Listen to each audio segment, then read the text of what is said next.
Les livres font les époques et les nations comme les époques et les nations font les livres. Comme les époques et les nations font les livres. Pages africaines, l'univers des livres. L'univers des livres. Un espace quotidien pour évoquer cette littérature africaine. Son émergence, Son évolution et son actualité. ses acteurs donnent leur dynamique, se frayant un chemin dans un univers riche. Riche par ses traditions, Son histoire, ses mythes et ses légendes. Ses mythes et ses légendes. Pages africaines, Une chronique de Hassan Arab. Bonjour à tous. C'est un roman à vocation écologique que je compte vous présenter aujourd'hui, en compagnie des hommes de l'ivoirienne Véronique Tajou. En compagnie des hommes, publié en 2017, est un roman qui met en scène la crise du virus Ebola, avec sa terrible contagion aux effets ravageurs et souvent mortels qui se transmet par le toucher. L'histoire se déroule au Sierra Leone entre 2014 et 2015, dans un contexte où l'épidémie d'Ebola faisait rage. L'histoire se présente comme une suite de témoignages, tant d'humains que de non-humains.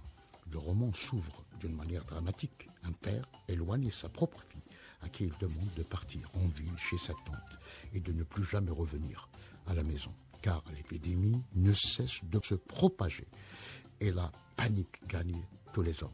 Dans ce contexte, le baobab, arbre premier, arbre éternel, arbre symbole, prend la parole et réveille la mémoire de l'humanité. Je cite, « Ma cime touche le ciel et offre une ombre rafraîchissante au monde. Je cherche la lumière, douce, porteuse de vie, afin qu'elle éclaire l'humanité, illumine la pénombre et apaise l'angoisse. » Fin de citation. Le baobab cède ensuite la parole aux victimes et aux survivants d'Ebola. Médecins, infirmiers, travailleurs humanitaires, membres de famille vont se relayer pour raconter leurs expériences avec le virus mortel. Ensuite, l'auteur met en scène un dialogue au fin fond de la forêt entre le virus et un arbre. Dialogue entrecoupé des plaintes d'une chauve-souris qui semble dénoncer les idées reçues dont les humains s'affublent. Le roman se termine par la parole du baobab, une parole sage qui invite tous les protagonistes à l'entraide afin de surpasser l'épidémie.